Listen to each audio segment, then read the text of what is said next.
Hello and welcome to this midweek update. Good to see you again.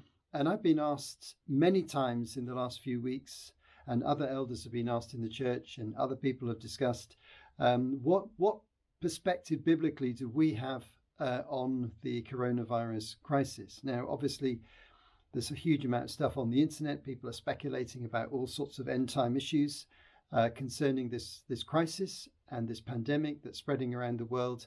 And so people in the church, I think, have understandably a desire to know where we stand, what we think are the most helpful biblical perspectives. So in a moment, I'm just going to give you what I consider to be 4 essential foundational biblical perspectives on this coronavirus pandemic as it spreads around the world. But just a few thoughts beforehand. One is that our perception of things is very interesting, isn't it? The word virus has become a word that's embedded with an awful lot of fear for people. But the reality is that most viruses are beneficial to organic life. Some are beneficial to humanity. It's only a very few that are malignant and malicious towards us. And of course, the coronavirus family is one of those, of which this is a new strain that we are experiencing with COVID-19, but it's also responsible for pneumonia and influenza diseases as well. So it's interesting how one's perceptions of even of words and the significance of words are influenced by events. And that particular issue I'm going to clarify biblically in just a moment in terms of our appreciation of what actually is going on in creation in a fallen world. The other thing to say is really to compare what's going on now with earlier epidemics or pandemics around the world. We've had SARS, we've had Ebola. Both of those were geographically specific. We've had Asian flu just before I was born in the late 1950s, which killed 1 to 2 million people worldwide, and which killed 9,000 people in the UK with 9 million infections. So it was quite a significant epidemic in UK terms. And then, of course, it's worth keeping in mind that there is another virus that's had pandemic implications in the world that's still ongoing and has been ongoing since the early 80s, and that's AIDS, HIV, which has taken the lives of in excess of 32 million people since the early 80s. And even in 2018, the number of deaths from AIDS was reckoned to be 770,000 worldwide. Well, deaths from COVID-19 so far are 300,000 and rising quickly. So it's worth just keeping in mind numbers here. The other epidemics I mentioned, SARS and Ebola, had very small number of fatalities. AIDS has had a huge number, but obviously the transmission is different, sexually transmitted or through blood products. That's a different kind of transmission. So it doesn't feel so significant to us as the coronavirus. And the coronavirus, COVID-19, obviously is characterized by this incredibly easy means of transmission. It's very easy to pick up, and that's something that's had a big impact on us.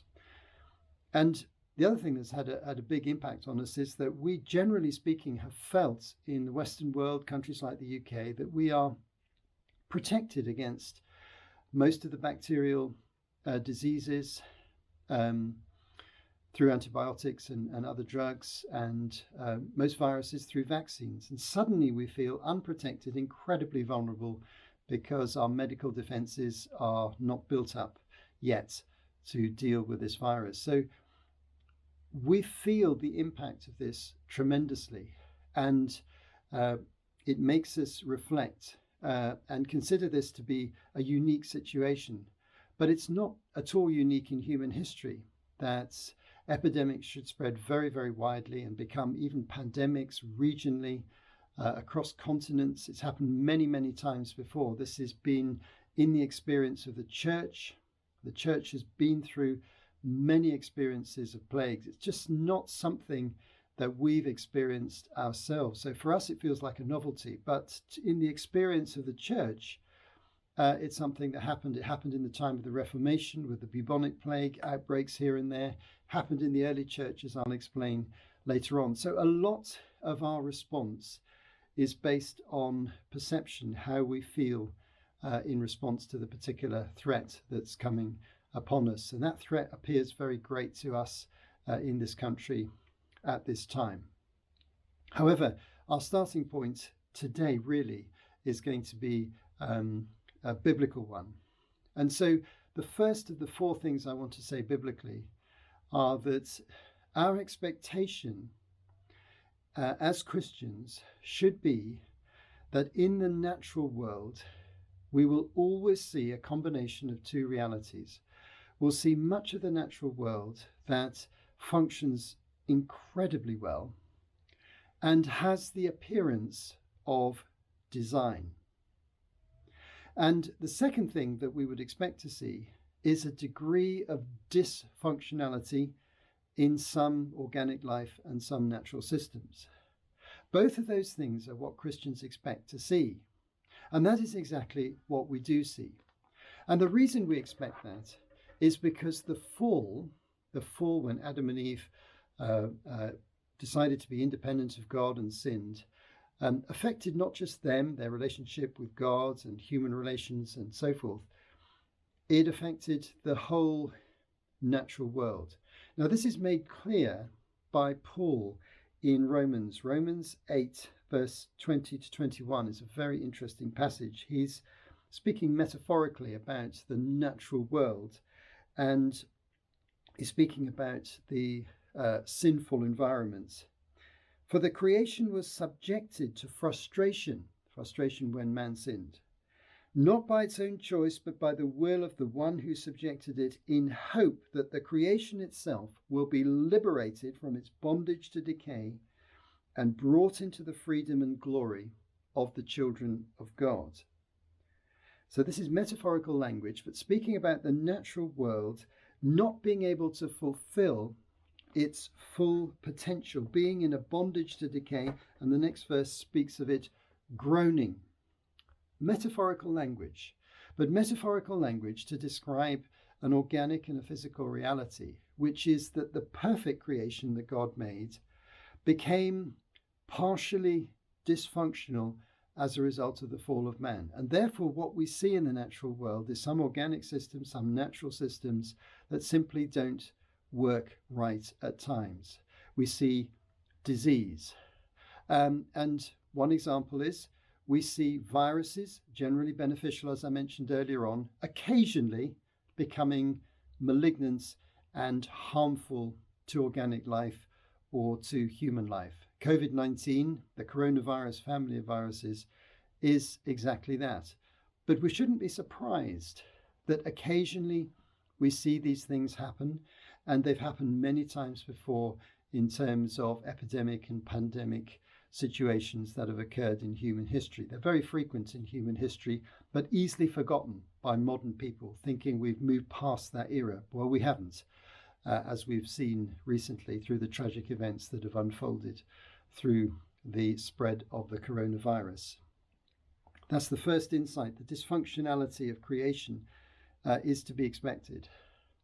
The second insight is concerning Jesus himself. When he became a man in the incarnation, he launched his mission. The kingdom of God had come. And in his mission, he tackled and challenged and rectified some of the implications of this dysfunctionality, because evil in the world can be described in two categories. We can describe it as moral evil. That's the things that people do to each other or to the natural world, but things that originate in us. Most of the evil things we see around us are in that category: warfare and fighting and arguments and disputes and murder, and all these things, break up of relationships. It comes from within us. But there's another category that I've alluded to earlier on, which you could describe as natural evil, things that go wrong in the natural world, which are not caused by human beings. We're not responsible for them directly. They just happen. But when Jesus came, he challenged moral evil in the sense that he created a way of salvation for people who were sinners, and he challenged people who were standing firm in their sinful ways. So he challenged moral evil, but he also challenged natural evil. He began to reverse the effects of death and disease in particular, and the dysfunctionality of the body by incredible miraculous powers. So, in the created order through the fall, we'll see brokenness in the natural world. We'll see things that don't work properly. We'll see disease, for example. When Jesus came, he challenged those things, and he began the process of reversing them through healing the sick and similar things. And my third point is the church's mission is following along the same lines as what Jesus did. So we're called to do something similar. One way of doing that, of course, is to engage in the medical profession and medical science and other means of alleviating suffering. Other means are through supernatural means.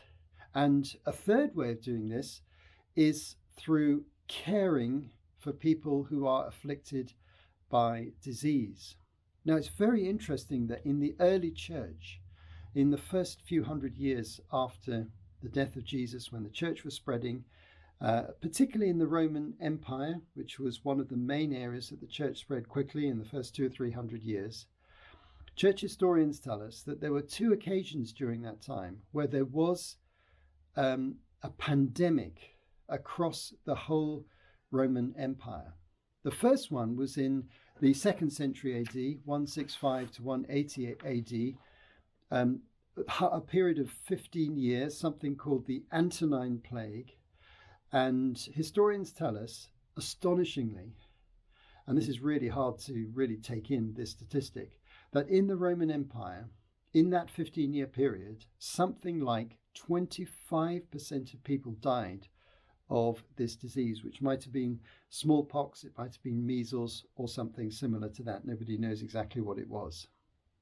The interesting thing that church historians tell us is that Christians in the Roman Empire, particularly in cities, were at the forefront of nursing, taking great risks, reaching out to people, staying put in cities when richer neighbours were heading out into the countryside to their second homes or other places to live.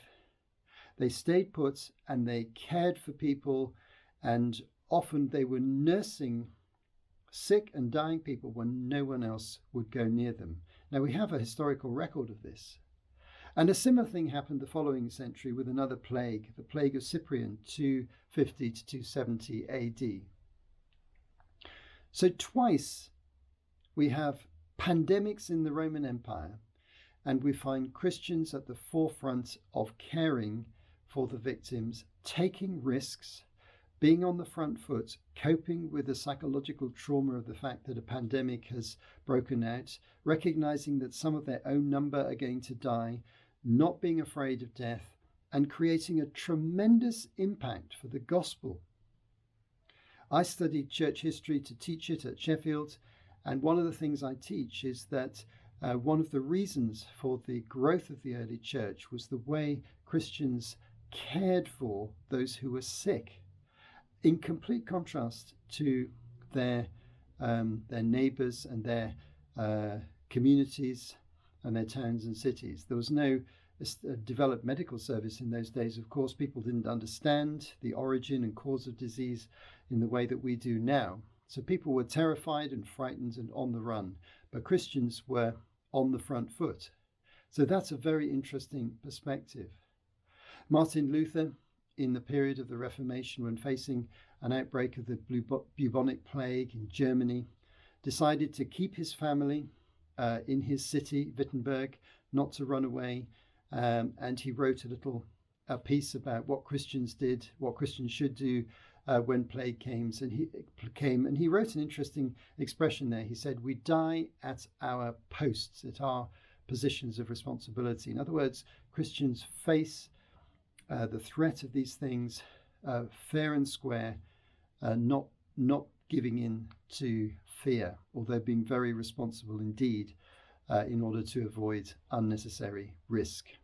So, first of all, the created order is dysfunctional. There's a degree of dysfunctionality. So when we have an outbreak of an extreme risk of disease through a pandemic, it's not something that should surprise us. Secondly, Jesus began his ministry by confronting some of the impacts of these type of diseases and dysfunctions. Third insight would be that the church is always called to be on the front foot in any way we can. Now, the way we do that in the 21st century is very different from what they did in the early church or what Luther did in the Reformation period in the 16th century. There's some great things that we can do, but obviously we're working with an advanced medical service and nursing facilities and care homes and everything else, which is a far better situation than they experienced in previous centuries. And then finally, thinking about the end times in the future. And by the way, most people, when they're talking about coronavirus, this is where they start. They look at some text and think, is this a sign of the end times? In any particular way, is the clock ticking towards the coming of Jesus in any particular way? I think that's the wrong way to start the discussion. Start at the beginning. Look at the wider picture. Look at the bigger picture of how God created the world, how things fell into dysfunctionality, what Jesus Christ did, what the church is called to do.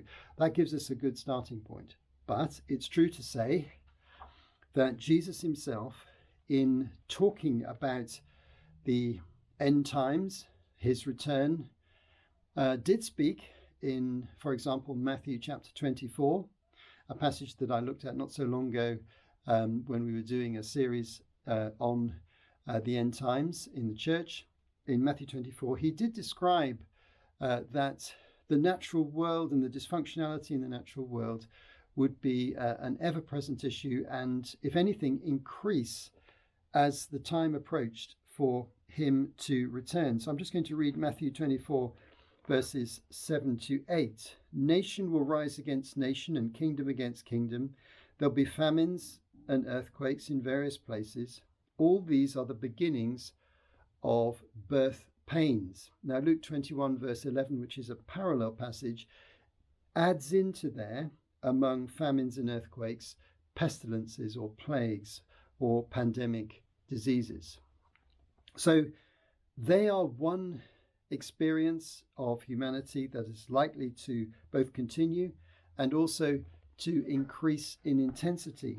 And Jesus speaks in verse 8 by describing these things as the beginning of birth pains. Now, by definition of childbirth, birth pains increase in intensity towards the moments that the child is born. And the coming of Jesus, the second coming of Jesus, is the moment that something different and something wonderful happens. But the intensity of crisis beforehand will increase. This is quite clear from the scriptures. And one feature of that can be and will be the risk of extensive threatening disease dangers. So that's a very reasonable insight to take from the Bible.